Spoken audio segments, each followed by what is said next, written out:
Golkar sebenarnya punya daya tawar yang kuat juga gitu. Untuk Eh, mengajukan iya, Ridwan Kamil. mengajukan calonnya gitu. Iya. Ya kalau mereka rasional gitu ya, kecuali kalau tetap kekeh dengan Erlangga gitu.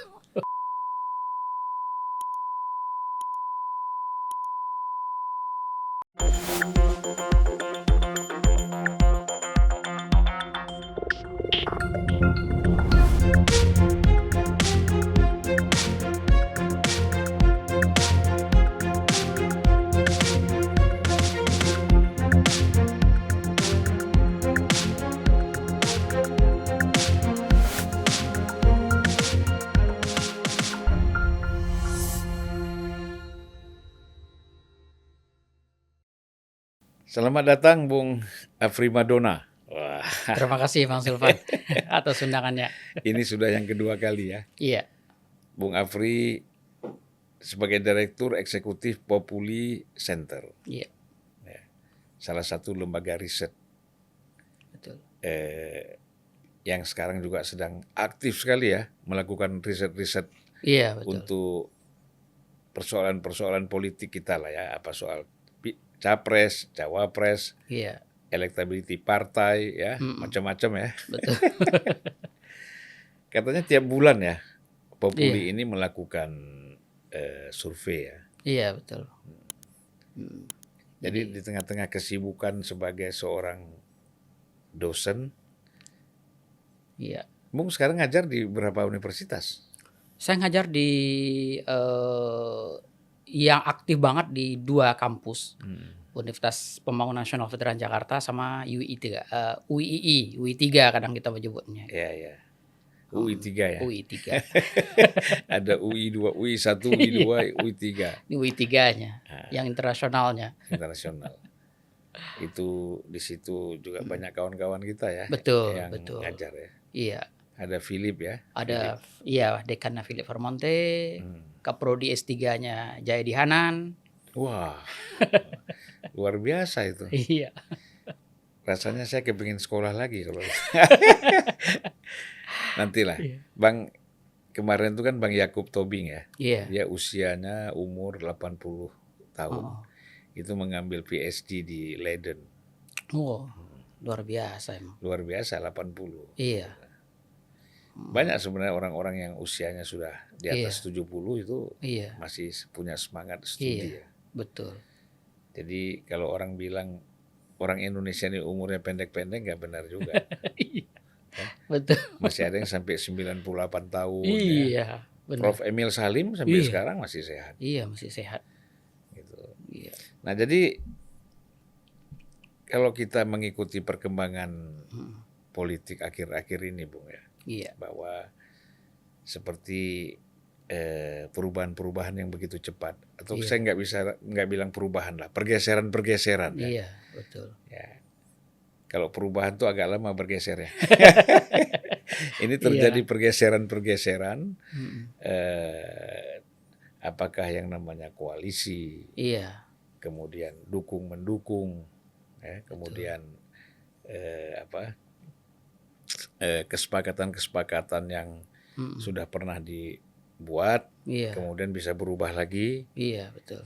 karena mungkin masih sangat cair ya. Oleh Iya. karena itu kita tidak bisa mengambil satu kesimpulan bahwa ini sudah pasti sampai final, atau yang satu lagi juga begitu. Iya, Jadi betul. ini masih bisa terjadi pergeseran. Iya, Nah, tentu kita mau mengetahui ya, Bung, bagaimana hasil survei yang dilakukan oleh Populi Center itu yang terakhir ya. Yang baru kan belum dirilis. Iya, belum. Yang terakhir itu bagaimana posisinya? Iya. Secara umum memang yang sangat kompetitif, saya mulai dari popularitas lah mungkin barangkali Bang Zulfan ya. Secara umum memang Prabowo masih paling populer tentu saja. Ya. Ya, karena tadi ya memori 2019 gitu. Prabowo paling populer dalam hal sebagai capres, dan Sandiaga Uno paling populer sebagai cawapres gitu. Memori 2019. Nah, dalam hal elektabilitas ada kompetisi yang ketat antara Prabowo dan Ganjar Pranowo gitu. Jadi ini masih bolak-balik ini. Ini terutama elektabilitas terbuka. Jadi di elektabilitas terbuka itu kita menanyakan kira-kira jika diadakan pemilihan pemilu pada hari ini, kira-kira siapa yang akan dipilih sebagai calon presiden gitu. Apa yang ada di kepala mereka saja gitu. Yeah. Nah, yang paling banyak muncul itu Prabowo Subianto, kemudian Ganjar Pranowo, dan kemudian Anies Baswedan. Tapi yang paling kompetitif itu memang Prabowo dan Prabowo dan Ganjar Pranowo. Dan itu selisihnya masih dalam margin of error. Gitu. Terakhir itu antara 23 dan 22. Jadi masih sangat ketat sekali gitu. Kadang Ganjar naik sedikit gitu. Kadang Prabowo yang naik sedikit gitu, tapi kisarannya kira-kira seperti itu gitu. Tapi kan begini, kita lihat sebelum ada isu persoalan Piala Dunia U20 itu ya, Iya. Itu kan Ganjar sebenarnya sangat leading ya betul, dibandingkan dengan sangat Prabowo. Nah, apakah itu menjadi faktor yang menyebabkan Ganjar ini agak bisa ya artinya menurun ya. Bisa jadi Bang Zulfan, karena beberapa studi yang dilakukan oleh teman-teman juga itu memperlihatkan bahwa prediktor penting dinamika elektabilitas itu ternyata terutama sekali itu adalah tingkat kepuasan terhadap Pak Jokowi. Ini berarti secara implisit interpretasinya adalah arah dukungan dari Presiden Jokowi itu masih berpengaruh, kira-kira seperti itu gitu. Jadi kalau kita perhatikan gitu tren survei paling tidak sejak akhir 2022 sampai sekarang gitu, itu memperlihatkan dia semakin tinggi kepuasan terhadap Presiden Jokowi. Itu efek positif elektoralnya itu mengena gitu ke calon-calon yang Pak Jokowi kira-kira memberikan sinyal, kira-kira seperti itu gitu. Artinya calon-calon yang dimaknai publik sebagai bagian dari orang-orang yang disukai oleh Pak Jokowi itu mendapat kelimpahan efek positif itu gitu. Nah, karena itu kemudian ada interpretasi bahwa ketika peristiwa penolakan tim Israel datang itu gitu, itu kan sebenarnya kebijakan yang sangat tidak PDIP banget itu kira-kira gitu. Itu kan harusnya tuh kan PKS yang menyuarakan gitu-gituan gitu. Nah, tapi kenapa kok PDIP menyuarakan seperti itu gitu. Banyak orang mengatakan di situ kira-kira titik awal gitu ya,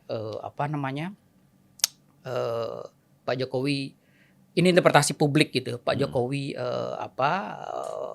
berbeda jalan gitu dengan Ganjar Pranowo, dan itu kemudian barangkali ya interpretasi yang ada di kepala publik itu kemudian mempengaruhi bagaimana kemudian publik menjatuhkan preferensi politiknya gitu. Apa faktor itu juga yang membuat Anies semakin drop hasil Betul. surveinya? Iya, jadi memang kalau kita korelasikan dan beberapa teman melakukan itu gitu. Itu memang memperlihatkan gitu semakin tinggi memang tingkat kepuasan terhadap Presiden Jokowi itu semakin drop memang dukungan terhadap Anies Baswedan. Dan selama dukungan Pak Jokowi masih relatif tinggi, kan masih di atas 70-an% tuh. Sampai sekarang pun masih terakhir tuh masih sekitar 76 terakhir. Ya, maka akan sulit ngangkat kubu Anies Baswedan gitu, karena di mata publik beliau itu adalah representasi dari oposisi gitu, orang yang ingin mengubah kenikmatan yang selama ini kita rasakan, kan kira seperti itu gitu. Jadi itu barangkali jadi 82% merasa puas dengan Pak Jokowi. Kemudian Anies Baswedan dianggap ini akan mengubah berhadapan dengan kepuasan ini. Iya, betul. Akhirnya dia menjadi turun ya. Iya, betul. Jadi begini, kalau Bung Apri ya, misalnya menjadi konsultannya Anies, saya nggak tahu sekarang konsultan atau bukan. Saya kira bukan Enggak. juga ya. Iya. Seandainya menjadi Mhm. konsultan Anies, ini menghadapi situasi seperti itu apa yang harus dilakukan itu? Iya, yang jelas, dinamika besarnya adalah, semua orang, apa namanya, menginginkan gitu ya, menginginkan, apa namanya, keberlanjutan. Bukan semua orang, tapi sebagian besar masyarakat itu Mhm, menginginkan adanya keberlanjutan ini gitu. Nah, karena itu kemudian menarasikan perubahan tanpa ada, apa namanya, penjelasan ke publik ya tentang apa yang ingin dirubah, apa yang ingin diperbaiki, mmm, apa yang ingin apa namanya, ya, dilanjutkan dan sebagainya. Itu barangkali, sesuatu yang, penting untuk dilakukan oleh, tim Anies Baswedan gitu. Nah, persoalannya adalah, tadi sampai sekarang kita belum mengetahui gitu, ya, apa yang ingin ditawarkan dan kemudian, apa namanya, kira-kira seperti apa tawaran itu disampaikan ke publik gitu. ya, Nah, itu sebenarnya yang ingin ditunggu publik gitu. Publik kan sebenarnya melihat yang paling, disukai di antara kebijakan-kebijakan Pak Jokowi, legasi Pak Jokowi yang paling disukai oleh publik itu mhm, kan paling tidak 2 hal, Bang Zulfan. Yang mhm, pertama infrastruktur, yang kedua bansos gitu. mhm, Itu sesuatu yang betul sangat mendongkrak sekali gitu. mhm, Ketika ada persoalan ekonomi yang menimpa rakyat, bansos turun gitu kan, ya, kira-kira seperti itu gitu. mhm, Nah, aspek-aspek seperti itu bagaimana kira-kira tim Anies merespon itu gitu? Apa yang mhm, harus, apa namanya, apakah dia akan mempertahankan itu? Kalau mempertahankan seperti apa dia, apa iya, iya, namanya, membungkus dan sebagainya gitu. Nah, itu barangkali gitu. Jadi mengkomunikasikan, kebijakan perbaikan itu ke masyarakat gitu ya, dan dengan bahasa yang barangkali bisa diterima oleh publik gitu. Karena bahasa masyarakat kan sederhana aja gitu. iya, Dia bisa makan gitu, dia bisa apa, harga-harga terkendali dan sebagainya mhm, gitu. Itu aja gitu. ya, jadi bisa jadi mereka berpikir Mhm. bahwa nanti kalau Anies jadi presiden ini hal-hal seperti ini juga Iya, nggak jalan ya, betul betul betul sekali. padahal belum tentu juga. Tapi Iya, kan persepsi ya, persepsi. persepsi memang Iya. sulit. Iya, betul betul betul. Karena, masyarakat itu kan dia tidak tahu, proses kebijakan. Dia tidak tahu misalnya, terkadang kan misalnya anggaran tentang bansos itu sudah sudah dibuat di kepemimpinan sebelumnya terkadang misalnya gitu. Ya, Cuma tahun anggarannya aja baru bekerja, mhm, di tahun berikutnya misalnya. mhm, Masyarakat kan tidak tahu. iya, Yang masyarakat tahu adalah ketika bansos itu diterima di masa Presiden A gitu, itu adalah, mhm, kebijakan Presiden A itu gitu, itu iya, kira seperti itu gitu. Jadi, masyarakat tidak melihat proses politik di balik itu gitu, proses kebijakan di balik itu. Yang mhm. masyarakat tahu adalah, apa yang bisa mereka rasakan pada masa kepemimpinan real dari presiden itu gitu. Kalau kita melihat ya, Mhm, eh, lama sekali kan proses itu, iya proses ini Bung, proses iya Golkar mendukung Prabowo, iya proses PAN secara resmi mendukung Prabowo. iya, Kalau PKB dan mhm, Gerindra ya memang sudah lama sekali, iya gitu betul kan. betul. Nah, kemudian kita lihat juga ada sedikit ricuh-ricuh di Golkar kan gitu, Iya, ya. mhm. Nah, ini gejala apa ini Bung, dari segi partai politik ini? Iya memang secara umum banyak orang, menginterpretasikan, bahwa, itu tadi, ada kekhawatiran, bahwa ini interpretasi publik secara umum Ya, kira-kira, ya mungkin, Pak Jokowi, tidak terlalu nyaman dengan, dinamika yang berkembang dalam PDIP, mhm, misalnya seperti itu gitu ya. Kemudian, bisa jadi itu kemudian memberikan sinyal-sinyal bagi, partai politik yang lain ya untuk, kemudian, mengalihkan dukungan gitu. Tapi kalau kita lihat kan, terutama Golkar gitu dengan PDIP kan dari dulu memang sering bukan ini sih tapi saling kritik mengkritik iya, gitu. iya, iya. gitu ya. Jadi apa namanya, banyak juga orang prediksi kayaknya Golkar dengan PDIP agak agak susah untuk ketemu gitu. Solusinya apakah Golkar dia akan tetap di KIB dulu gitu ya, atau kalau tidak bisa dipertahankan ya kenapa tidak switch ke pilihan-pilihan yang apa, yang mungkin masih dianggap nyaman. Nyaman dalam artian masih berada di dalam naungan besar atau apa namanya, restu besar dari Presiden Jokowi gitu. Iya, iya, iya. Yang penting kan selama kita bandwagon terhadap Pak Jokowi gitu ya, kenapa tidak gitu kita mengalihkan ini gitu. Dan apa, selama mereka bisa bernegosiasi gitu, karena di beberapa survei itu pun memang terlihat gitu, eee, meskipun Erlangga itu elektabilitasnya rendah gitu, tapi Ridwan Kamil itu termasuk cawapres dengan elektabilitas yang Iya, iya. sangat tinggi Bang Zul. Kalau kita memang tanya ke publik secara terbuka, siapa sih cawapres yang akan dipilih? Misalnya jika pemilu diselenggarakan hari ini, siapa cawapres yang akan dipilih gitu. Elektabilitas terbuka, memang yang paling banyak muncul itu nama Sandiaga gitu. Iya. Karena tadi efek 2019 gitu. Iya, iya. Tapi kalau kita sudah mulai semi terbuka menyodorkan nama gitu, ada nama Sandi, ada nama Kang Emil gitu dan sebagainya gitu. Dan kita kan ketika menanyakan ke masyarakat gitu, cara kita sajikan semua foto gitu secara bersamaan sehingga masyarakat melihat gitu. Nah, itu yang banyak muncul itu justru nama nama Ridwan Kamil gitu, Iya. yang relatif tinggi gitu. Jadi Golkar sebenarnya punya punya daya tawar yang kuat juga gitu. Untuk Untuk mengajukan Ridwan Kamil. mengajukan calonnya gitu. Iya. Ya kalau mereka rasional gitu ya, kecuali kalau tetap kekeh dengan Erlangga gitu. Ya, terkesan kan setelah ada ancaman-ancaman kepada Erlangga akan ada Iya. Munaslup, Iya. akan Iya, ada betul. ada gerakan-gerakan gerilya dari dalam Golkar sendiri yang Iya. ingin menggantikan Iya. Erlangga kan. Betul. Apakah lewat Munaslup atau kita nggak tahu lah bagaimana aturan organisasi Golkar ya. Iya, iya. Nah itu akhirnya ada kaitan nggak ini sehingga langsung dukung Iya. Prabowo.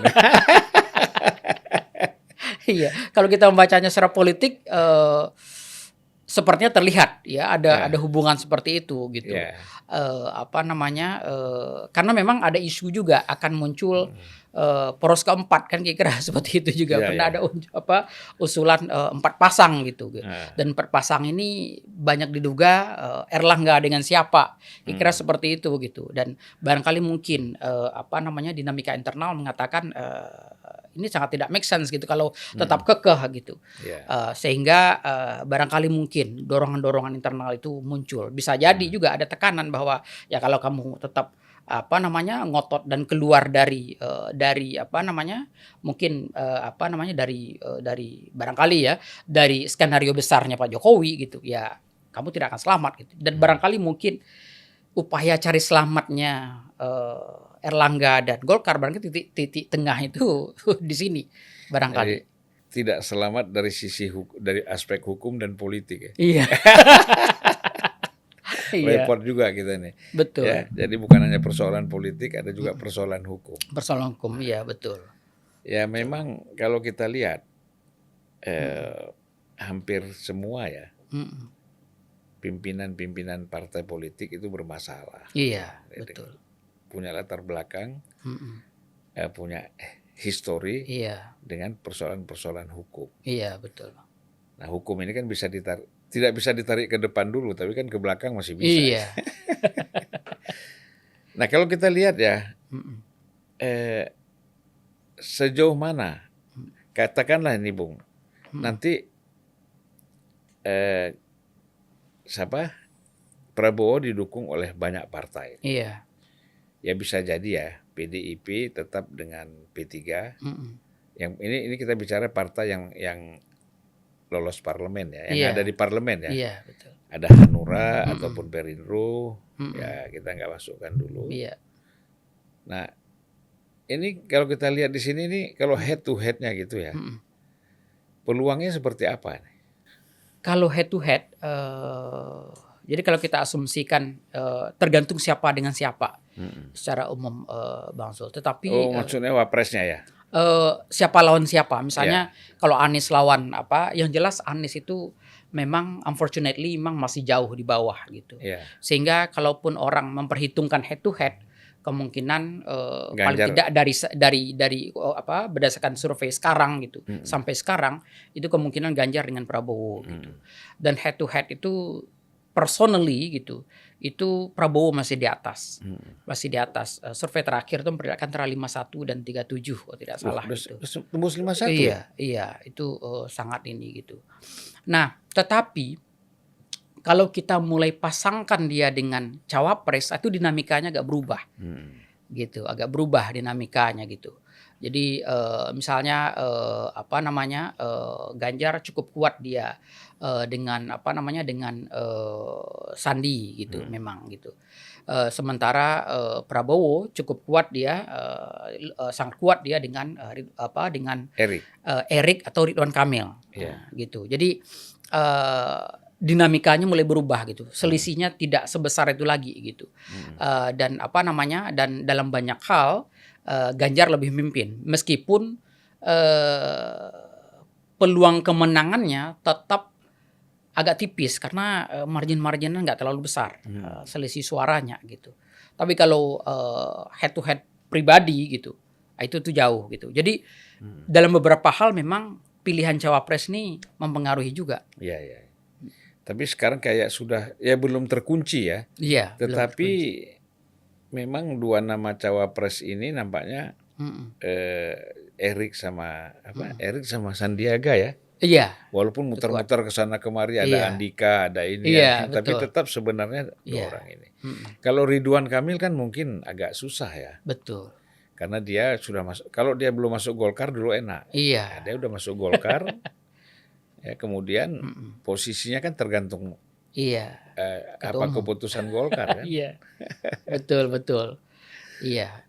Betul apa Bang Zulfan. Jadi kalau seandainya Golkar rasional, dia akan pasangkan itu gitu. Tetapi sisi lain kalau Erik yang kemudian menjadi pendampingnya Prabowo gitu.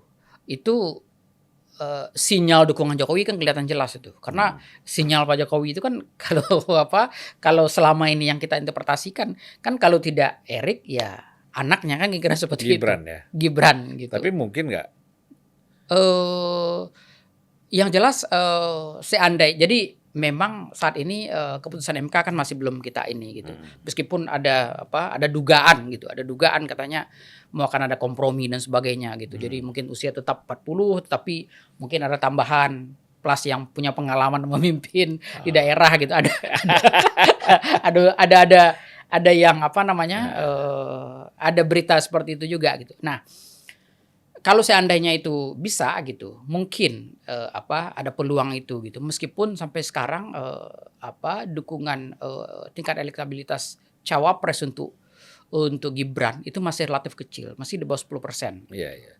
Dan masih kecil sekali. Nggak tahu ya, ini dari sisi saya melihat Pak Jokowi tidak sejauh itulah. Iya, ya. Betul. Masa dia tahu betul posisinya seperti apa ya. Iya. Istilahnya kan kalau orang Jawa itu kan ngono ya ngono sing ojo ngono. Iya. Kan, ya kan? Betul. Dia tahu batasan. Dia boleh aja tahu bahwa Gibran banyak yang minta, banyak yang mau. Tapi kan dia juga tahu bahwa ya nggak pantas juga, belum pantas. Betul. Masih ada waktu ya. Iya. Jadi, betul sekali. Ya mungkin Gibran ini perlu masuk Gerindra dulu lah nanti. Ya kan? Masuk Gerindra, belajar bagaimana mimpin partai ya kan? Iya, betul. Tapi kalau Gibran kan susahnya nih PDIP kan? Iya, betul. Nah, dia kan masih sebagai anggota PDIP. Bagaimana caranya berarti kalau dia ke Prabowo atau katakanlah dia memposisikan diri apakah cawapres atau bukan, tetapi posisinya ada di dalam Gerindra misalnya, dia harus keluar kan. Betul, dari PDIP. Betul sekali. Itu juga problem sendiri. Iya. Beda sama adiknya itu Kaisang. Iya. Nah, itu memang belum bukan anggota PDIP. Iya, Jadi betul. dia bebas mau kemana aja gitu. Iya, iya betul. Menarik memang ya. Iya, betul Bang. Saya sepakat itu. Pak Jokowi itu pasti dia akan meraba-raba situasi gitu ya. Selera publik seperti apa dan sebagainya gitu. Kepantasan atau tidak kepantasan gitu. Saya yakin beliau dan kalau kita lihat misalnya cara hakim MK ketika bertanya itu dan sangat kritis gitu. Iya. Jadi sangat-sangat saya pikir MK sangat independen dalam hal ini gitu ya. Dalam kenapa mereka bisa mengulik-ngulik ini dimensi politik apa sih sebenarnya yang mau diinikan gitu. Dan mereka cukup kritis merespon itu gitu. Kalau kita melihat koalisi-koalisi ini, orang kan mulai menghitung. Iya. Ya, berapa kursi dari 4 partai pendukung Prabowo kan? Iya. Itu pasti dianggap dia punya posisi kursi paling besar. Iya, betul. Kemudian posisi Ganjar dengan PDIP dan P3. Iya. Lalu posisi Demokrat, PKS dan Nasdem sebagai mendukung Anies. Nah, dari pengalaman yang kita lihat bahwa besarnya dukungan kepada seorang calon capres dengan jumlah kursi ataupun suara hasil pemilu yang lalu kan itu kan tidak menentukan. Betul. Nah, buktinya Pak Jokowi 2014 ya kan bisa menang gitu. Betul. Nah, tetapi kan pedoman ini kan tidak pada kursi saja. Betul. Tetapi kan pada hasil survei kan. Iya, betul. Nah, sejauh mana nih bisa sinkron ya hasil survei ya dengan posisi koalisi dengan kursi yang ada masing-masing di parlemen. Iya, ini menarik Bang Zulfan. Dulu juga Pak SBY juga hanya didukung oleh Demokrat gitu kan, dan menang gitu. Nah, memang yang harus kita lihat paling nggak 2 hal. Yang pertama, dalam Pilpres orang tahu bahwa mereka akan milih personal presiden, bukan partai gitu. Karena itu kemudian mereka akan lebih cenderung melihat personality siapa yang akan mereka dukung ketimbang melihat partai di balik itu gitu. Nah, ini berkorelasi dengan tingkat loyalitas orang pada partai atau party identification gitu, party ID, kira-kira seperti itu. Kita kan terkenal party ID kita tuh lemah di Indonesia gitu. Berbeda mungkin dengan negara-negara demokrasi yang sudah mapan gitu, party ID-nya sudah dan party itu sudah sejalan dengan ideologi partai gitu dan sebagainya. Jadi ideologi itu mengikat party ID itu gitu. Nah, di kita kan tidak gitu. Party ID itu lemah gitu. Sehingga di pengalaman pemilu sebelumnya juga terlihat gitu bahwa meskipun si A itu dia memilih partai X gitu, tapi kalau partainya itu tidak mendukung calon yang dia sukai, ya dia tetap akan memilih calon itu gitu. Nggak peduli partainya seperti apa. Bukan gitu. partai ya. Iya, jadi mereka paham seperti itu gitu. Jadi loyalitas partai yang rendah itu gitu, itu mengindikasikan gitu bahwa dukungan politik koalisi gitu itu tidak akan berpengaruh besar gitu terhadap elektabilitas seorang calon gitu. Tetap calon itu pada akhirnya akan menentukan. Ya, jadi kalau kita lihat dari sisi itu, keputusan elit partai di dalam mendukung satu figur calon capres atau cawapres itu tidak sejalan juga, dengan dinamika sikap dan keputusan dari katakanlah kader ataupun anggota partai. Betul Bang, dan ini punya implikasi ke bawah. Koordinasi antar mereka tuh jadi lemah gitu.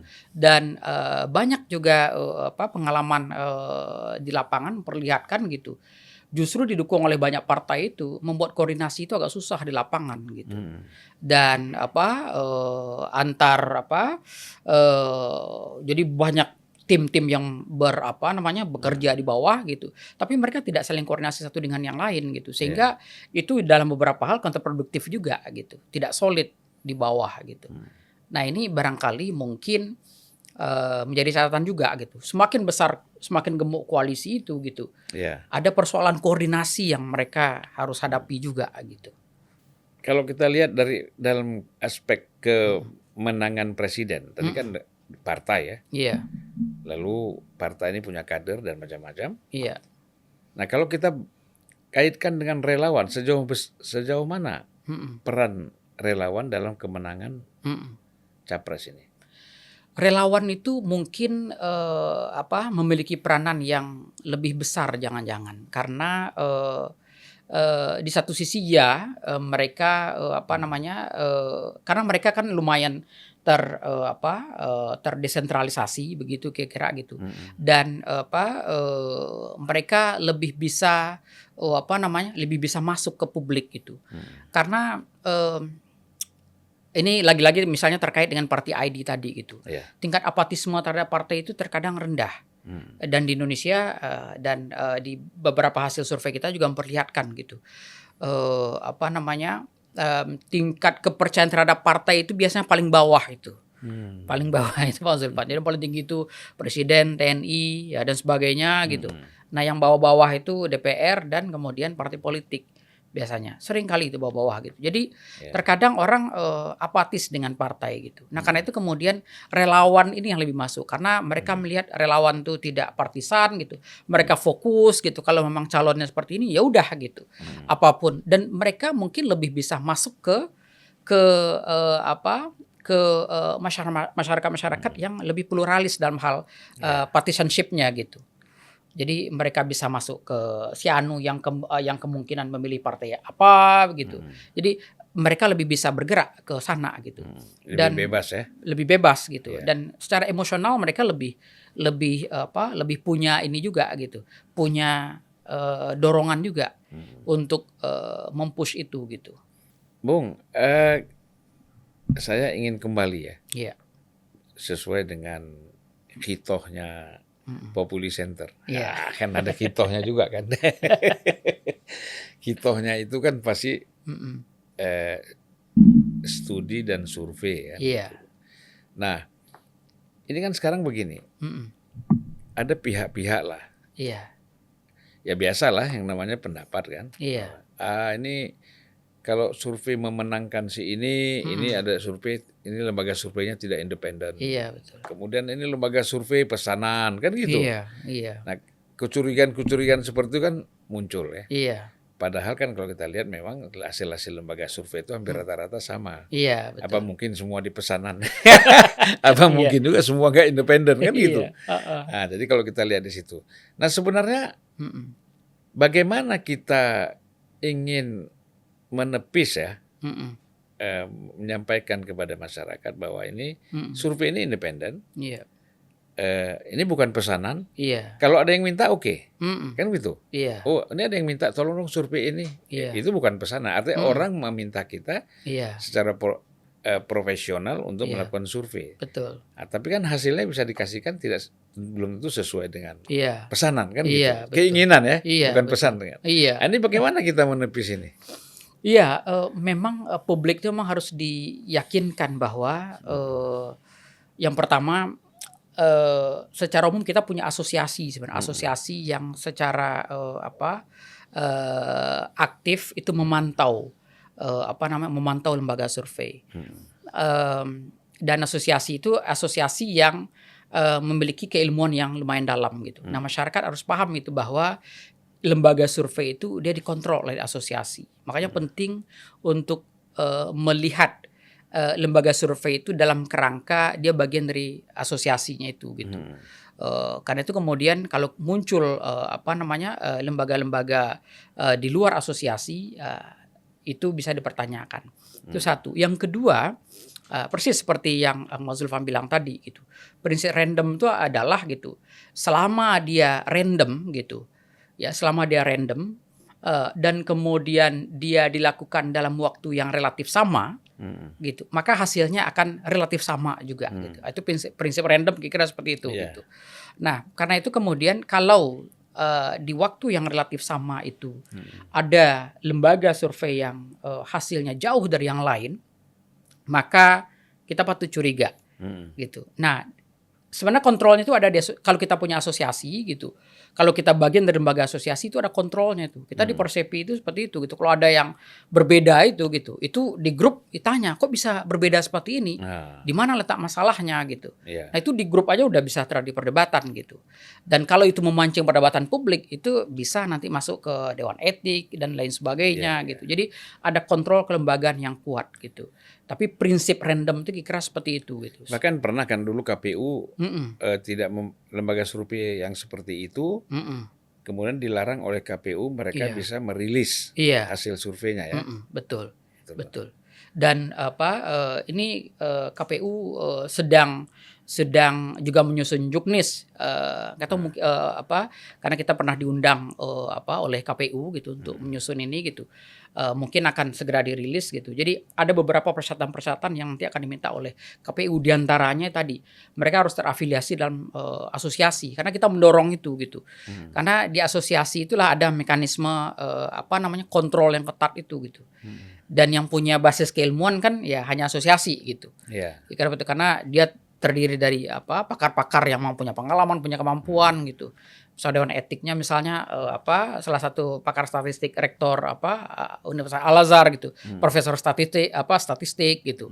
Kemudian ada Prof Hamdi Muluk gitu yang psikologi politik gitu. Jadi mereka ada Saiful Mujani juga yang sudah punya pengalaman panjang juga melakukan survei ini gitu. Jadi kontrol asosiasi ini gitu. Itu adalah bagian dari upaya kita sebenarnya untuk menjamin kualitas ini gitu. Dan saya senang sekali itu tadi kalau ada yang berbeda seperti itu gitu. Itu itu biasa terjadi perdebatan di grup itu. Kenapa kok bisa berbeda? Tolong jelaskan gitu. Jadi memang ada kontrol seperti itu. Kalau beda 1-2% mungkin nggak masalah. Iya, nggak masalah gitu. Tapi kalau terlalu jauh, Jadi harus ada penjelasannya kenapa berbeda gitu. Entah itu mungkin perbedaannya karena yang satu yang satu mengumpulkan data secara face to face turun ke lapangan, yang satu mungkin pakai phone survey barangkali gitu. Kemudian dari segi sebarannya seperti apa gitu. Karena cara kita menyampling itu juga akan mempengaruhi hasil barangkali Bang Zulfan gitu. Misalnya ada lembaga survei gitu yang mereka rely on survei dapil gitu. Jadi survei dapil kemudian dikombine gitu. Seperti itu gitu. Tapi kan mereka tidak semua dapil gitu. Dapil pun selama tidak random ya pasti akan ada bias juga gitu misalnya. Jadi penjelasan metodologis itu harus diklarifikasi gitu. Iya. Mungkin nggak begini ya. Survei itu bisa berbeda.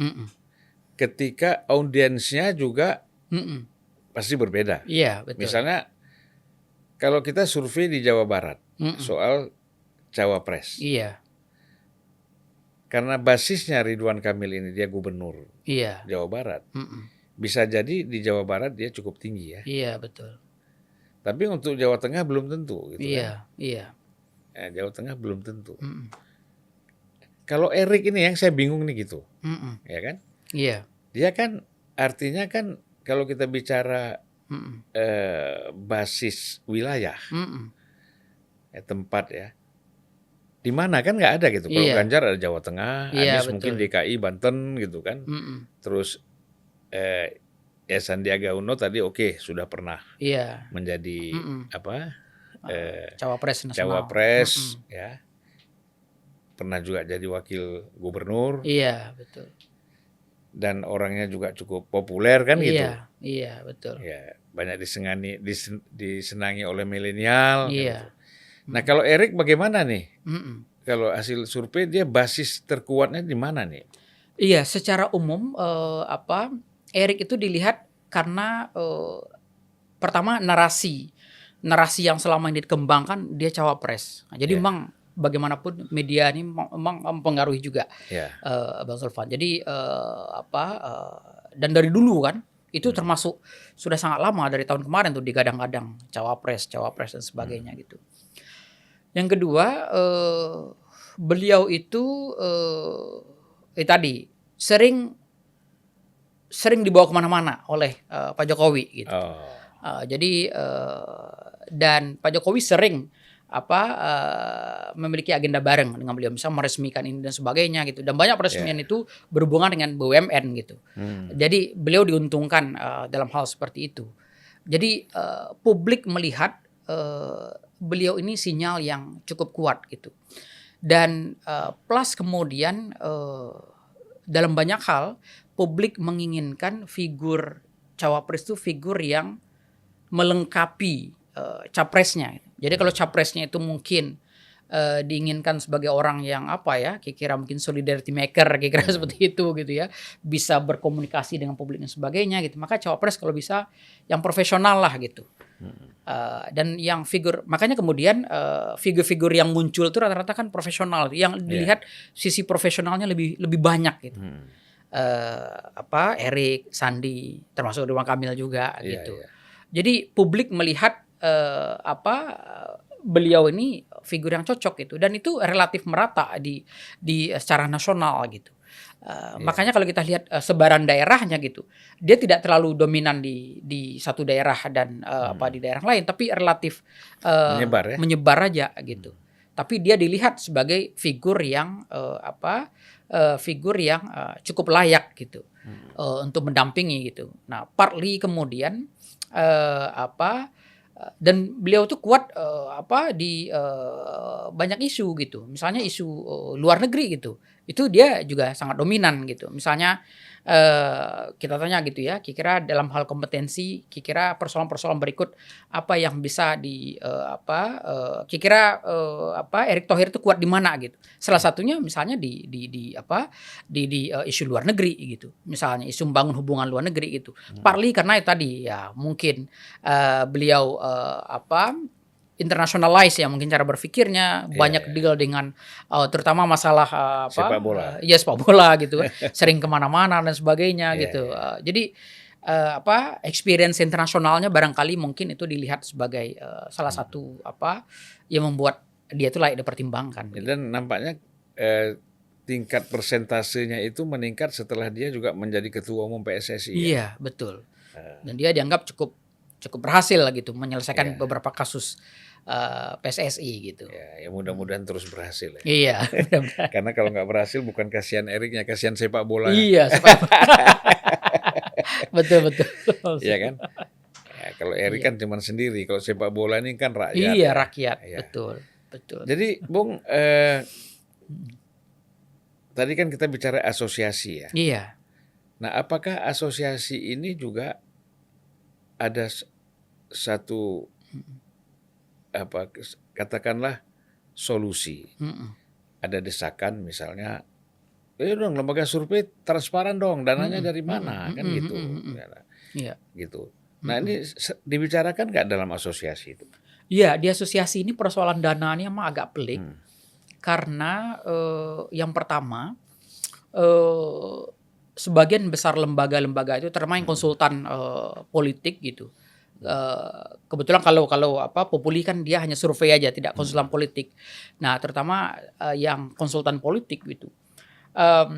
Mereka tidak menggunakan dana publik untuk untuk melakukan itu tadi, survei dan konsultansi politiknya gitu. Sehingga tidak ada aturan hukum yang mengikat mereka, yang mengharuskan mereka untuk mendapatkan audit publik gitu. Audit publik hanya diperlukan kalau ya tadi mereka menggunakan dana publik. Kayak Populi misalnya yayasan gitu kan, yayasan berarti kan publik gitu. Nah, maka kita tiap tahun itu merilis hasil audit gitu, dana publik gitu, karena itu untuk keperluan fundraising juga dan sebagainya gitu. Nah, tapi yang tidak menggunakan dana publik gitu, maka mereka merasa tidak punya kewajiban seperti itu gitu. Kemudian yang kedua, concern teman-teman itu juga adalah mereka punya kontrak dengan donor mereka gitu. Mereka punya kontrak gitu. Sehingga kalau mereka harus melaporkan pada publik, maka mereka berarti melanggar kontrak mereka. Nah, kalau mereka disu nanti dituntut gitu. Itu apakah KPU atau negara mau membantu mereka gitu di pengadilan? Nah, kira-kira seperti itu. Jadi ini persoalan yang kalau mau seperti itu harus disinkronkan aturan-aturan aturan-aturan hukumnya. Itu tuh concern teman-teman. Sehingga merefill donor-donor itu gitu. Itu masih menjadi masih menjadi perdebatan di kalangan teman-teman maupun ya KPU sendiri menyadari itu gitu. Oh iya, kita tidak punya perangkat hukum yang kuat untuk memaksa mereka harus mengungkapkan pendonor mereka gitu. Lalu untuk mencegah lahirnya atau hadirnya lembaga-lembaga survei orang bilang abal-abal nih. Iya. Ya, ini lembaga survei tidak kredibel, tidak bisa dipercaya. Iya. Ya kan? Nah, itu bagaimana upaya yang harus dilakukan untuk itu? Kalau enggak kan kacau nih. Betul sekali Bang Zulfan. Makanya solusinya adalah dari KPU dan kita diskusikan dengan KPU, mereka harus masuk dalam asosiasi. Karena itu mekanisme kontrolnya dan asosiasinya harus diteliti juga oleh KPU gitu. Jadi mekanisme monitoring metodologisnya seperti apa gitu. Itu asosiasinya harus punya. Jangan hanya asosiasi aja gitu. Kan terkadang ya karena kewajiban bikin asosiasi ada lembaga-lembaga yang kemudian kenapa kita tidak bikin asosiasi aja? Kemudian kita laporkan ke ke KPU gitu. Nah, KPU kita minta untuk mereka jadi KPU itu mereka memeriksa asosiasinya gitu. Nah, biar nanti asosiasinya itu yang akan menjamin bahwa kualitas survei dari lembaga-lembaga di bawah asosiasi itu bekerja. Nah, yang bisa dilakukan oleh asosiasi memang adalah menjamin proses pengambilan data, analisis data gitu dan sebagainya itu transparan gitu. Itu yang bisa dilakukan sehingga itu tadi kalau seandainya ada yang sangat bermasalah gitu itu asosiasi bisa meminta gitu. Kalau gitu liatin datanya. Memang kita tidak akan ini hanya untuk private aja tapi kita bisa memeriksa datanya gitu. Dan sebenarnya secara statistik kita bisa memantau itu fraud di dalam data itu gitu. Ya itulah kemudian menjadi menjadi persoalan pokok. Iya. Di dalam orang menentukan arah hasil survei itu untuk menetapkan calon presiden atau calon wakil presiden. Iya, betul. Nah, tapi ini yang satu hal yang dalam pengamatan saya ya. Kalau tadi kan Bung Apri mengatakan yang populer itu sebagai cawapres, sebagai capres Prabowo, Ganjar dan Anies. Kemudian sebagai cawapres Sandiaga Uno, Erik dan Ridwan Kamil. Ini kan tiga-tiganya nggak ada pimpinan partai nih. Iya, betul. Ya, kan gitu. Jadi pimpinan partai yang muncul di dalam kontestasi pemilu kita 2024 nanti itu kan hanya Prabowo. Iya. Sementara ketua umum partai yang lain itu drop semua ketika disurvei. Betul. Nah, ini faktornya apa? Apa faktor kita nggak tahu ya. Nah, ini mungkin pernah disurvei ya. Mengapa dari dulu itu yang udah 3 kali kita pemilu 2014, 19, 2024, ketua umum partai itu mengapa kok hanya ketua umum Gerindra ini yang dianggap layak menjadi capres. Ketua umum lain itu kan nggak muncul. Iya. Nah, ini faktornya apa? Iya. Secara umum memang kita belum pernah menanyakan kenapa kok alasan-alasan Anda untuk tidak memilih figur-figur ini gitu. Tapi secara umum kalau kita kaitkan dengan bukan elektabilitas tapi tingkat trust terhadap partai gitu. Barangkali ini mungkin bisa memberikan sedikit jawaban barangkali Mang Zulfan karena itu tadi partai itu memiliki trust yang rendah di mata publik. Partai dalam banyak hal dianggap tidak memberikan solusi misalnya terhadap persoalan-persoalan publik gitu. Dan karena mereka tidak suka partai, ya karena itu kemudian ketua partai juga tidak disukai. Ya. Ya kira-kira seperti itu gitu. Kalaupun ketua partai disukai, ya paling di kalangan kader saja. Kira-kira seperti itu gitu. Nah, ini barangkali yang bisa menjelaskan gitu kenapa ketua partai dianggap sangat sangat politisi sekali gitu, dan barangkali mungkin publik tidak terlalu menyukai yang sangat politisi itu gitu. Karena itu tadi ya trust publik terhadap partai politik dan politisi itu rendah sekali gitu. Ya kan tadi ya, terhadap orang-orang di Senayan gitu, terhadap partai politik itu rendah sekali. Itu biasanya urutan-urutan buncit lah tingkat trustnya gitu. Nah, karena itu kemudian figur-figur yang dianggap tidak terlalu melekat dengan partai ini yang bisa menjadi alternatif gitu. Nah, Prabowo ini memang cukup unik gitu. Tapi barangkali dugaan saya karena tadi efek 2014 dan 2019 gitu. Karena itu tadi Atau sebelumnya juga pernah wapres kan? 2009. Iya, pernah menjadi calon gitu. Jadi barangkali mungkin publik sudah tersosialisasikan dari jauh gitu. Oh, ini orang dari dulu muncul ke permukaan gitu. Dan dari dulu sudah menggadang-gadang menjadi kalau nggak capres calon cawapres pada waktu itu gitu. Sementara yang lain kan belum pada waktu itu. Erlangga fenomena baru kan, kira seperti itu gitu. Zulhas juga begitu gitu. Sehingga logika siapa yang pertama gitu, siapa yang pertama mengklaim diri ya dan mensosialisasikan diri gitu, itu barangkali mungkin mempengaruhi juga gitu. Jadi publik terbiasa dari waktu ke waktu gitu bahwa oh iya orang ini sering tampil dan kemudian berdebat gitu dan sebagainya gitu, sehingga di kepala publik itu masuk gitu. Iya ya. Padahal kan kalau bicara paling hebat pidatonya kan Surya Paloh ya. Iya, betul. Iya. Tapi kenapa kok justru kalau disurvei rendah ya? Iya. Iya betul. Nah, ini memang agak unik ya, sehingga kita lihat pimpinan-pimpinan partai ini harus mencalonkan pimpinan partai lain untuk menjadi calon presiden mereka gitu. Betul. Nah, padahal mereka sendiri punya partai. Iya, betul. Dan punya infrastruktur bekerja ya. Betul. Ini ke depan seperti apa kalau seperti ini, Bung? Iya, jadi persoalan kita adalah citra partai yang mungkin barangkali perlu diperbaiki gitu. Dan sistem kepartaian kita yang perlu juga diperbaiki barangkali Bang Zulfan. Karena tadi selama partai itu tidak dianggap sebagai sebuah institusi yang memberikan benefit nyata bagi masyarakat gitu, maka masyarakat tidak akan melihat partai sebagai solusi dalam banyak hal gitu. Nah, karena itu saja orang sudah keluar gitu. Seandainya threshold presiden diturunkan di bawah 20% gitu, mungkin orang lebih akan memunculkan nama-nama yang non partisan barangkali ya.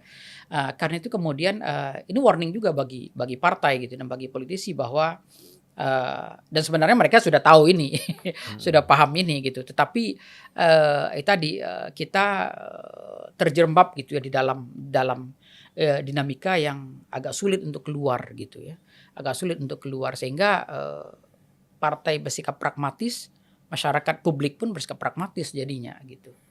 Nah, kedepannya kalau kita mau memperbaiki ini, ya harus kita reform gitu, bahwa partai itu harus betul-betul berorientasi program, kira seperti itu gitu, dan kemudian dia harus lebih nyata di mata publik gitu. Jadi 20% ini, threshold 20% ini menurut Bung Afri ini udah cukup atau kurang? Nah, memang threshold ini sebenarnya diperuntukkan kan untuk menyaring, kira-kira seperti itu gitu, menyaring gitu. Bagi saya, kalaupun tidak diturunkan, paling tidak dinaikkan, gitu, sehingga kita masih bisa memiliki alternatif kandidat yang yang bisa dipilih oleh publik gitu. Sebenarnya kan logikanya semakin banyak menu makanan itu akan semakin enak kan kira-kira seperti itu gitu. Kita semakin banyak punya pilihan. Karena itu kemudian publik melihat publik melihat paling tidak gitu kandidat ada kontestasi di antara beberapa orang gitu, itu akan sangat akan sangat baik. Meskipun di survei terbaru publik sudah menginginkan mulai 2 pasang gitu. Dugaan kita adalah dugaan saya terutama sekali, jangan-jangan publik juga sudah penat juga dengan dinamika kan. Sebenarnya lumayan panjang nih dinamika dari 2022 kita ngomong ini gitu ya. Dan barangkali publik mulai penat juga dengan ini gitu, sehingga barangkali gitu publik kalau iya berdasarkan data kita ini, kalau seandainya memang menginginkan 2 periode dua pasang saja gitu, berarti kan ini mengindikasikan publik tidak mau ongkos politik itu terlalu besar, kita terlalu berlarut-larut ya, harus putaran 1 dulu, kemudian putaran 2 yang semakin yang semakin menghabiskan energi dan sebagainya gitu. Barangkali itu yang mungkin muncul mata publik. Satu hal yang menarik ya, bahwa sebenarnya kita menginginkan 4 pasang capres itu kan walaupun hanya dengan threshold 20%, itu kan sangat mungkin. Sangat mungkin, betul. Tetapi kan itu tidak terjadi karena mengerucut kepada ada 3 nama, nanti mungkin kepada 2 nama kan gitu. Padahal bisa 4 kan. Betul. Ya mungkin untuk membagi 5 agak sulit. Ya, karena kan persentasenya berbeda-beda masing-masing partai ya. Nah, yang ada figur-figur tertentu sebenarnya yang bisa dianggap kredibel, layak untuk juga didukung menjadi calon presiden. Misalnya kita ambil contoh orang menginginkan Mahfud, MD misalnya. Ya, tapi itu tidak terjadi. Jadi memang tidak mudah ya. Betul. Orang populer seperti Mahfud punya sikap yang dianggap tegas secara dalam persoalan hukum, tapi tidak mendapat dukungan. Nah, mungkin Populi juga pernah melakukan survei ya. Kenapa sih Mahfud ini kalau surveinya tuh rendah? Iya, betul. Kenapa itu, Bu? Iya, sebenarnya dari dulu Mahfud rendah gitu. Barangkali mungkin karena orang tidak melihat Mahfud sebagai calon presiden maupun calon wakil presiden dari dulu gitu. Jadi di mata publik gitu, image Mahfud adalah ya sebagai menteri. Kira seperti itu gitu. Nah, makanya bisa jadi gitu. Ketika nama Mahfud disodorkan, orang melihat wah ini sesuatu yang baru ya gitu. Nama Mahfud kan terutama sekali meningkat karena belakangan ini gitu. Dia sangat asertif ya dalam kasus Sambo gitu. Kasus pajak gitu dan sebagainya gitu. Tetapi tetap survei terbaru memperlihatkan masih relatif rendah gitu. Dan ketika dipasangkan dengan beberapa kandidat pun tetap tidak bisa mendongkrak gitu. Artinya figur capresnya still lebih dominan gitu. Jadi kontribusi Pak Mahfudnya juga belum terlalu besar gitu. Nah, dugaan saya kira seperti itu, Bang Zulfan. Mungkin publik belum melihat Mahfud sebagai figur cawapres atau capres yang solid ya barangkali gitu ya. Dia hanya figur menteri barangkali gitu, yang sifatnya dia bisa menangani sesuatu yang teknikal gitu, cepat nge-push ini nge-push itu dan sebagainya, dan kemudian everything done. Nah, kayak kira seperti itu gitu. Tapi ada yang bisik-bisik, ini bisik-bisik ya, kita kan namanya bisik-bisik, terdengar halus saja kan. Wah, kita bahaya nih kalau Mahfud ini presiden. Atau dia wakil presiden. Bisa nembak kita juga. Bisa nangkap kita juga. Betul. Kita yang calonkan dia, kita yang ditangkap. Karena sikap-sikap dia yang begitu dianggap tegas dalam persoalan-persoalan hukum. Betul. Ini ada terkesan seperti itu nggak, Bu? Iya. Jadi memang kalau saya melihat Bang Zulfan, semua cawapres itu masuk ke dalam screening elit memang gitu. Screening elit. Aman atau tidak aman, kira-kira seperti itu gitu ya. Kalau sesuatu yang aman, oke, kita nge-push keluar gitu. Kita sosialisasikan sedemikian rupa. Kalau tidak aman ya udah gitu, berhenti di situ aja gitu. Meskipun publik menginginkan gitu. Tapi kita jangan frame ini sebagai calon gitu, calon yang kuat gitu. Nah, saya juga memiliki ya kira-kira impresi seperti itu gitu, bahwa di lingkaran elit Pak Mahfud mungkin tidak aman gitu. Karena itu tadi sikap dia yang ya tadi konsisten dan berani seperti itu gitu. Jadi dia akan berani aja tuh melawan siapapun gitu ya. Meskipun dia mencalonkan dia gitu. Bisa jadi seperti itu. Baik loh Bang Apri, ya kita sudah 1 jam lebih nih. Oh, ya. Gak terasa ya. Gak terasa, kita ngobrol-ngobrol santai ya. Nah, mungkin ada yang untuk closing statementnya mau disampaikan untuk masyarakat. Iya, tadi menarik sebenarnya Bang Zulfan melihat bagaimana trust kita terhadap lembaga survei gitu. Saya ingin menekankan bahwa lembaga survei yang paling tidak yang berada di dalam asosiasi itu memiliki kontrol yang kuat oleh asosiasi gitu. Dan karena itu kemudian kita berupaya bekerja semaksimal mungkin untuk menangkap kira-kira cara pandang publik secara umum tentang politik itu seperti apa gitu. Itu yang secara umum kita sampaikan ke masyarakat gitu. Nah, yang kita kelemahan utama dari kita adalah barangkali gitu, kita tidak mensosialisasikan atau gema sosialisasi kita sebagai lembaga survei, dan sebenarnya tugas asosiasi tentu saja gitu. Itu mungkin tidak sekeras gema mereka yang menentang survei gitu, atau mereka yang menolak survei dengan berbagai macam alasan, tentu saja mostly yang yang tidak diuntungkan. Tapi satu hal yang jelas bahwa banyak studi memperlihatkan hasil survei itu dia tidak belum tentu akan mempengaruhi. Jadi banyak mengatakan bahwa hasil survei ini menggiring suara publik, tidak gitu. Karena banyak juga yang studi mengatakan hasil survei itu belum tentu menentukan gitu. Belum tentu menentukan juga, karena faktor yang menentukan orang memilih dan sebagainya itu gitu. Itu banyak hal gitu. Tidak hanya survei. Bisa jadi survei itu memang mempengaruhi mempengaruhi donor gitu. Pengaruh donor kan. Donor akan melihat ini calon ini potensial dan sebagainya gitu. Nah, mungkin lewat pengaruh donor gitu yang kemudian mempush dana kampanye dan sebagainya gitu. Itu mungkin yang mempengaruhi faktor kemenangan. Jadi secara itu bahasa sangat halus itu donor. Biasanya orang bilang oligarki. Iya, oligarki. Jadi sebenarnya mungkin kampanye lah yang barangkali lebih mempengaruhi mempengaruhi hasil ketimbang ketimbang hasil surveinya gitu. Iya. Jadi upaya partai, relawan, kemudian infrastruktur yang mereka sendiri juga itu sangat menentukan. Itu yang menentukan. Survei ini kan menyediakan minuman aja. Betul. Ya kan? Betul. Untuk supaya minuman ini enak, manis gimana ya kalian kerjalah. Iya, kerja betul. Kita siapin tehnya dan air putihnya ya. Iya, betul. Silakan racik sendiri. Iya.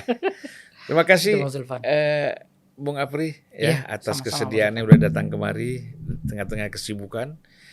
Insya Allah selalu sehat walafiat, sukses, bahagia. Amin, sama-sama Zulfan. Insya Allah kita akan jumpa lagi dalam waktu yang lain dengan isu yang lain lagi.